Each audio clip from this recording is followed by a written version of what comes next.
When you look at a traditional world map, there is this incredible, almost, arrogant expectation of precision. Oh, absolutely. It's very engineered. Right. It's like engineering. You look at a map of a continent and you see these bold, solid, straight lines just slicing right across the paper. Slicing across deserts and, over mountains. Yeah, across rivers, exactly. And the map is basically pointing at those lines and saying, there it is. That is reality. It's definitively binary. Like, this side is country A, and that side is country B. And the line doesn't care that there's, a continuous living forest spanning both sides. Exactly. It's clean. And honestly, it is comforting, right? We like things to be visible, to be categorized. We do. We really do. We like to know exactly where we stand and what belongs to whom. But, it's an illusion. It is the absolute definition of cartographic hubris. Yeah. Because the moment you step outside that political map and look at the actual living, breathing systems of the planet. A real world, yeah. Right, the real world. Suddenly that map looks entirely broken. I mean, we are looking at an ecological landscape that completely ignores every single one of those lines. Welcome back. I know you've been looking for a way to make sense of the massive structural shifts in how we govern our relationship with the planet right now. So today, I've got something designed specifically for you. And it's a dense one today. It really is. We're taking a complex, revolutionary concept and extracting the absolute core of it. So we're looking at a document called the Peaceful World Manifesto version 1.0. But we're not reading the whole thing. No, that would take hours. Yeah, exactly. Specifically, we are zooming in with absolute laser focus on exactly one paragraph, just a few lines of text. Right. We are exclusively examining point 4 of this manifesto, which is titled Ecological Wisdom, and then in parentheses, partnership. Right. And even though it's just one paragraph, it contains enough philosophical, legal, and sociological weight to, completely redefine human civilization. And I want to set the stakes right up front here, because we are not looking at a list of recycling tips today. No, definitely not. We aren't talking about, carbon offset credits or switching to paper straws or whatever. We are looking at a blueprint for a total systemic paradigm shift in how humanity relates to the planet Earth. Yeah, we need to deconstruct the language, the intense legal implications, the sociology, and honestly, the sheer geography of what is being proposed in this specific text. It's huge. It is. It's a dense, radical proposition that basically demands a complete teardown of our current global operating system. Okay, let's unpack this. Let's jump right into the deep end with the first sentence of point 4. So the manifesto states, and I quote, "We recognize nature not as a resource, but as a partner and a home." Right. And it immediately follows up with, "Man is not the master of the earth, but its guardian. The earth does not belong to us, but we belong to the earth." The linguistic and psychological rewiring happening in just those 2 sentences is profound. It really is. Let's look at the transition from the noun resource to the noun partner. Because, in our current global economic system, virtually everything in the natural world is defined as a resource. Right, something to be used. Exactly. Linguistically, a resource is inherently passive. It is an object waiting for a subject, us, humans, to act upon it. Right, so a forest is just standing timber. Yes. A river is unharnessed hydropower. A mountain is a mineral deposit waiting to be extracted. It's treating the entire planet as a giant supply closet. A warehouse. Yeah, a warehouse. You walk in, take what you need, and the only time you think about the closet itself is when the shelves start looking a little bare. But the moment you replace the word resource with partner, the entire framework shatters. Because it's no longer passive. Right. A partner implies agency. It implies collaboration, mutual respect, and a two-way relationship where, both sides must thrive. You have to consider them. You do. Mm-hmm. You cannot unilaterally extract from a partner without destroying the partnership itself. A partnership inherently requires listening, negotiation, and give and take. That makes sense philosophically, but I want to ground this because if nature is a partner, you aren't just taking timber. You are somehow negotiating with the forest ecosystem. Right. Which is wild to think about. You take what you need, but you are obligated to ensure the forest maintains its ability to thrive. It completely redefines the concept of a supply chain. It does, and that ties directly into the next shift in the text, moving from master to guardian. Master versus guardian. Right. For centuries, the dominant human narrative has been one of mastery and domination. We We conquer the wilderness. We tame the wild rivers. The ultimate goal has always been ownership. Right. The pioneer mindset. Exactly. But a guardian or a steward does not own the thing they are guarding. They hold a responsibility, not a deed of possession. It totally flips the anthropocentric worldview on its head, especially the phrasing, we belong to the earth. Usually we say our planet, like it's a piece of real estate we bought and paid for. Which is biologically absurd, if you really think about it. Right. We are literally constructed from the Earth's elements. We rely second by second on its atmospheric and biological systems to draw our next breath. To stay alive. To stay alive. The Manifesto is demanding that our philosophy and our legal systems finally reflect our biological reality. We belong to it. It does not belong to us. It makes me think of how we treat our own bodies, actually. Like, we used to treat the earth like a vehicle we're just driving. You put gas in, drive it until it breaks, maybe you get a new one. Right, a very mechanistic view. Yeah. But this text is treating the earth more like our own gut microbiome. Oh, that's a great analogy. You aren't driving your gut bacteria, right? You are in a symbiotic partnership with them. If you poison them, your own immune system collapses. You don't own them, you coexist with them. That is a much more accurate biological reality than treating the earth as a static warehouse of goods. Yeah. If you irradiate your microbiome, you suffer the immediate systemic consequences of your own neglect. Right. You are inextricably bound together. But, okay, I have to stop you there and push back a little. Go for it. Because it is incredibly easy for a manifesto to say nice poetic things like, we are guardians and nature is our partner. It sounds great on paper. It does. But a forest cannot sit across the table from me at a city council meeting and negotiate zoning laws, No, it can't. An ocean doesn't have a voice to object to deep sea mining. So how do we take this from a beautiful philosophical sentiment to an actual functioning reality? Because without a mechanism, well, this is just poetry. You've hit on the exact vulnerability the authors clearly anticipated here. Philosophy without structure is entirely toothless. Right. True partnership in the context of human civilization requires legal recognition. You cannot have a functional partnership if one side possesses all the legal rights and the other side is legally classified as property. It's literally impossible. Right. And that brings us to the legal teeth of this document. Which is the affirmation of inherent rights. So the text explicitly declares, let me read it here, we affirm the rights of nature. Ecosystems have an inherent right to exist and regenerate. Yeah. And then it drops the hammer. It says, we support the criminalization of ecocide as an international crime against peace. Let's isolate the phrase inherent right first because, well, it's doing a tremendous amount of structural work here. Okay. Under our current legal systems, nature usually only possesses rights based on its utility to humans. What do you mean by that? Well, we pass a law to protect a river because humans need the drinking water. We protect a forest because humans enjoy looking at it, or because it acts as a carbon sink to prevent human-caused climate change. So it's about us. Always. Yeah. The value is strictly instrumental. It is granted by humans for humans. So the river is just a highly valued tool. Precisely. But an inherent right means the right to exist is not granted by humans at all. It exists independently by virtue of the ecosystem simply being alive and functioning. Oh, wow. Yeah, it operates on the exact same legal logic we apply to fundamental human rights.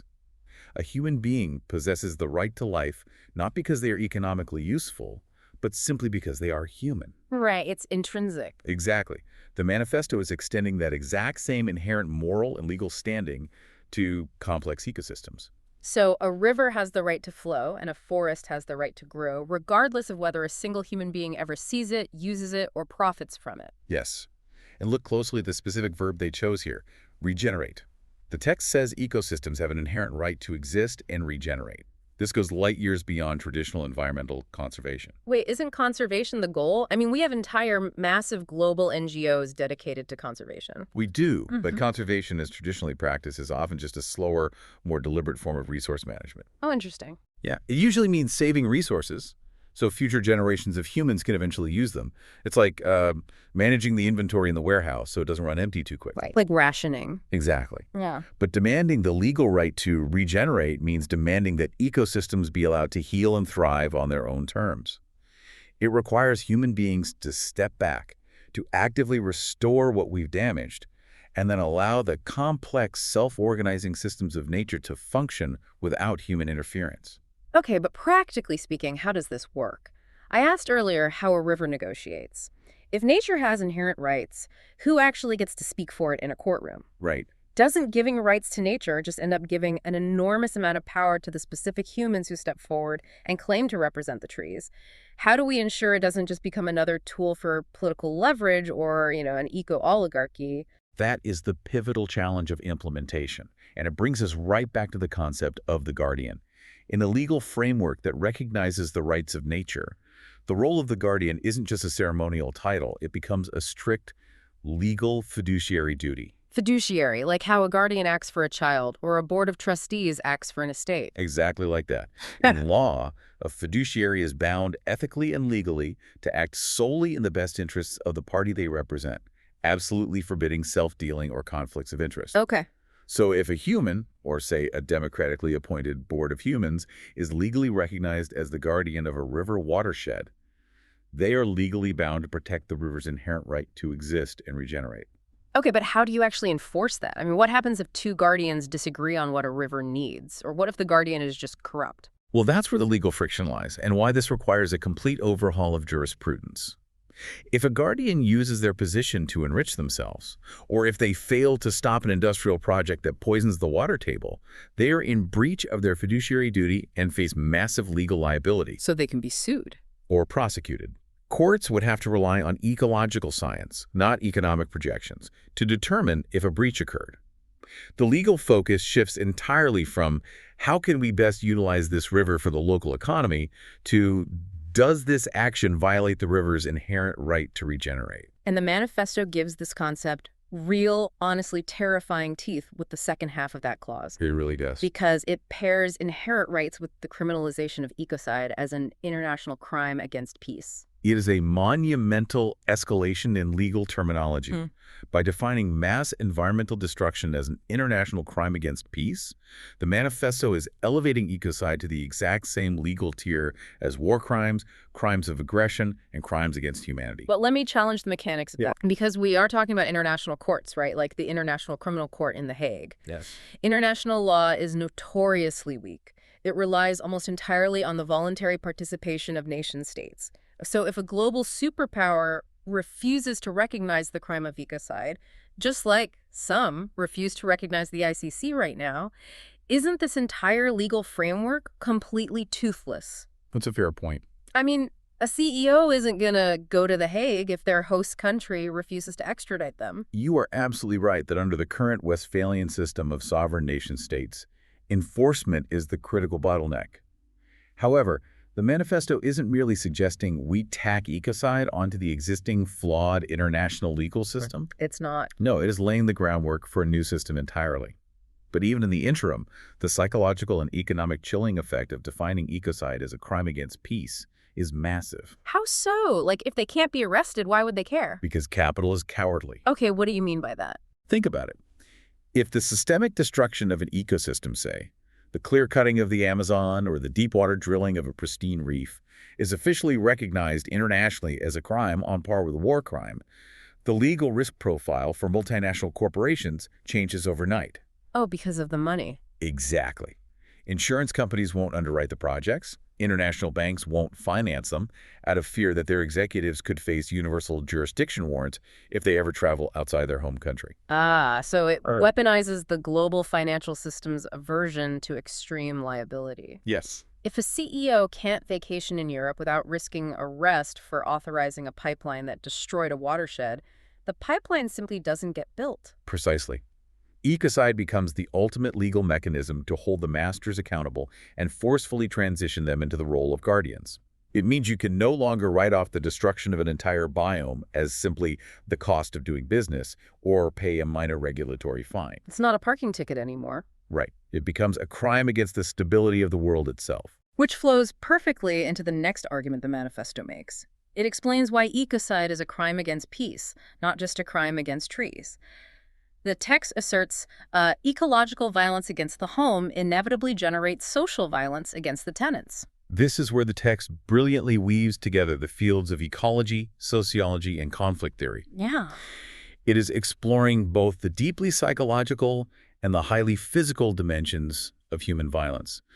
Psychologically, the authors are arguing that a society that normalizes systemic violence against its environment will inevitably normalize violence against its own people. It sounds exactly like planetary broken windows theory. That's a perfect way to put it. Like if we accept strip mining, chemical dumping, and deforestation as normal, acceptable costs of doing business, we signal that the foundational structure of our home is worthless, and that mindset naturally bleeds into how we treat the people living inside it. Right, because the machinery of extraction and domination fundamentally cannot differentiate between a forest in its way and a local community in its way. The mindset of the master inherently requires subjugation. Just wants to consume. Exactly. If life, even non-human life, is cheap, expendable, and merely a means to a profitable end, marginalized human populations will inevitably be treated with that exact same brutal calculus. And beyond the psychology, there is the brutal physical reality of it. Ecological violence directly creates resource scarcity. Yeah. You poison the water table, you degrade the topsoil, you clear-cut the forest. Suddenly, the environment can no longer support the population. Arable land disappears. Clean water becomes a scarce luxury.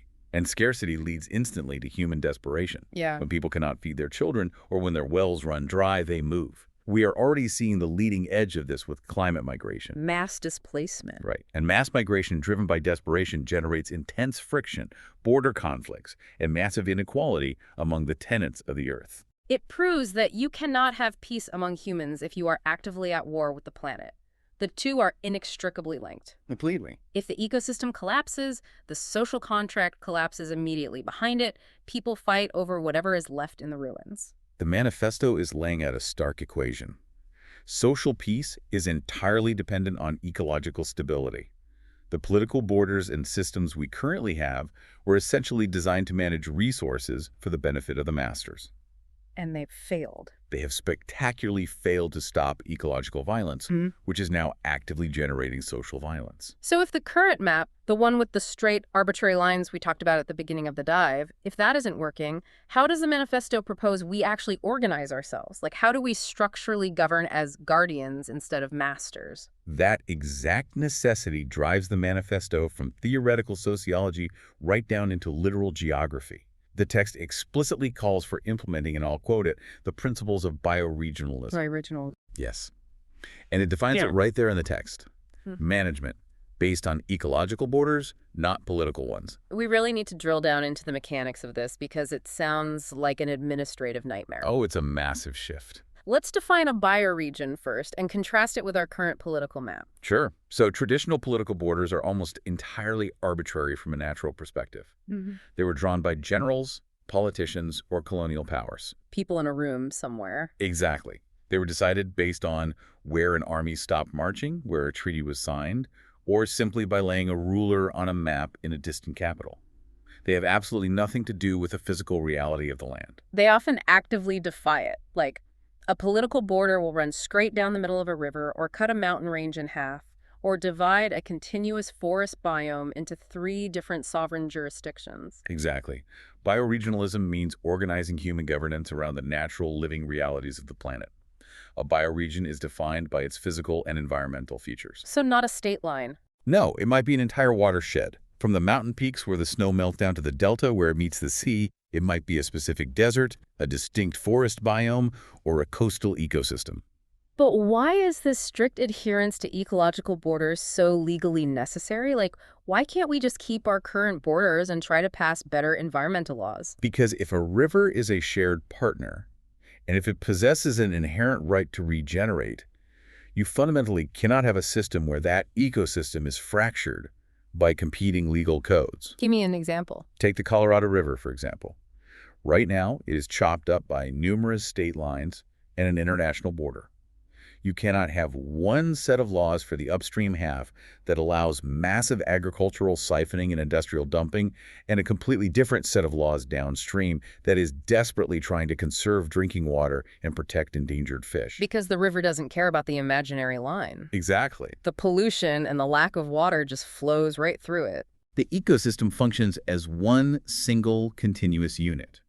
Therefore, human governance must match that reality.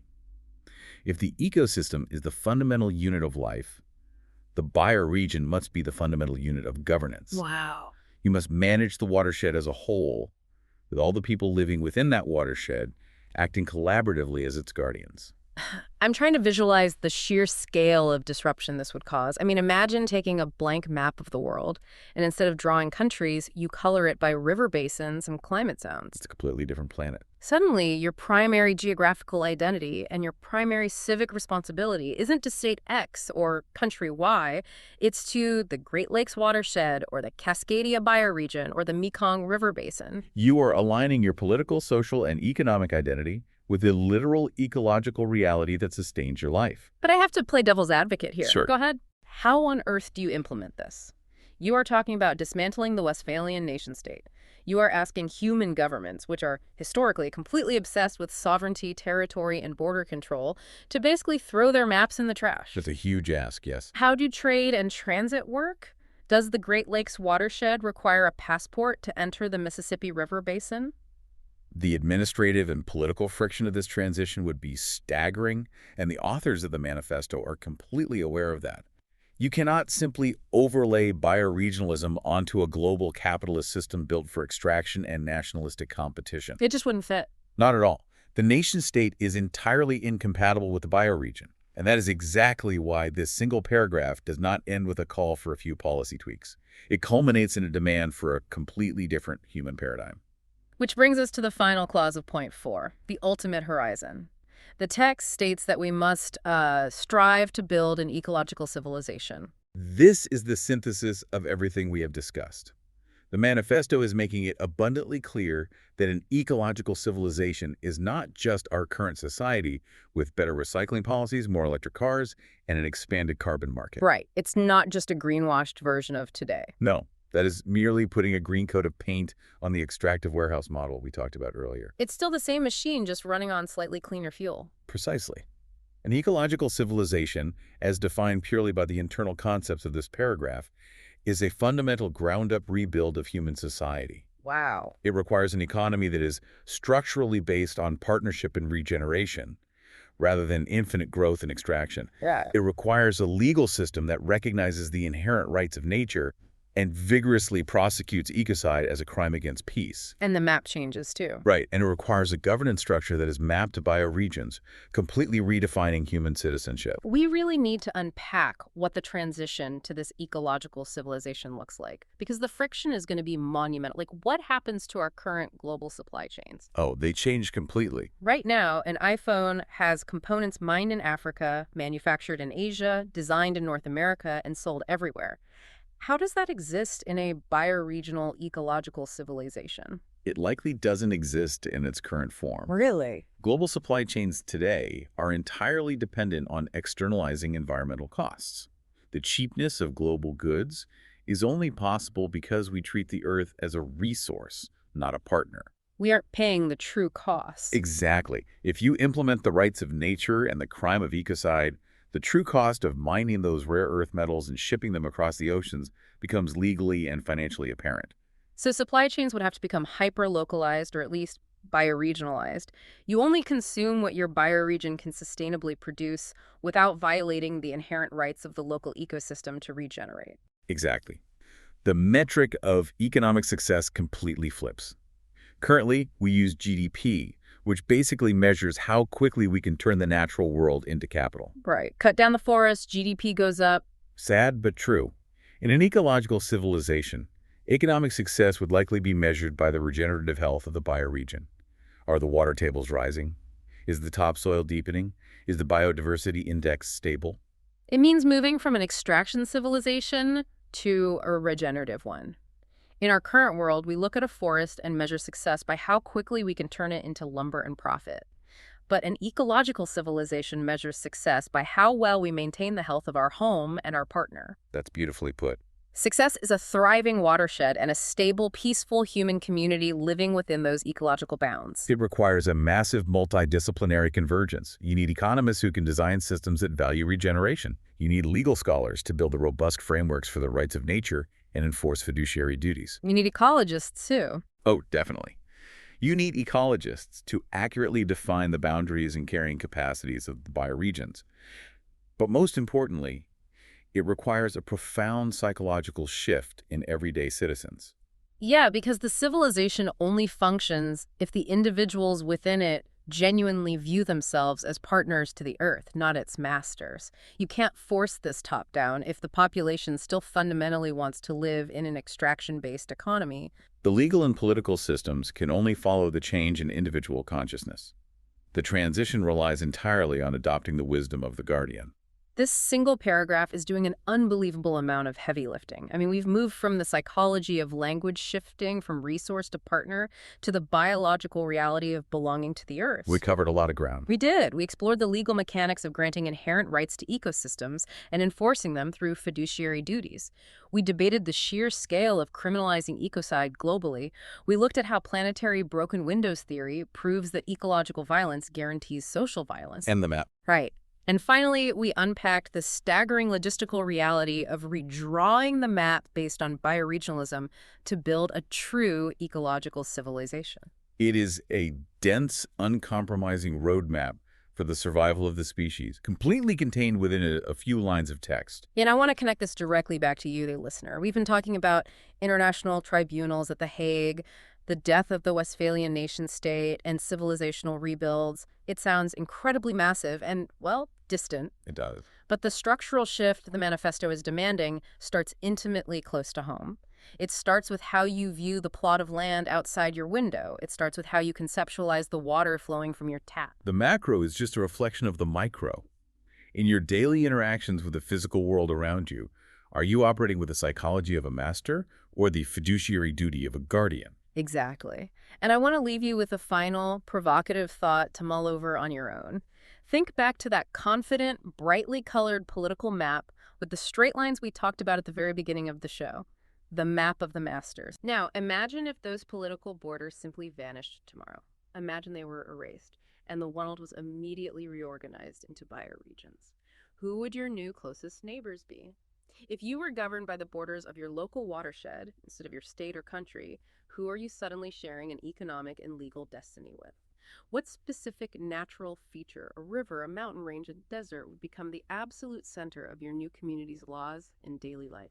Take a look at a geographic, topographical map of your home today and just imagine what would it look like if the laws of your life were actually written by the landscape.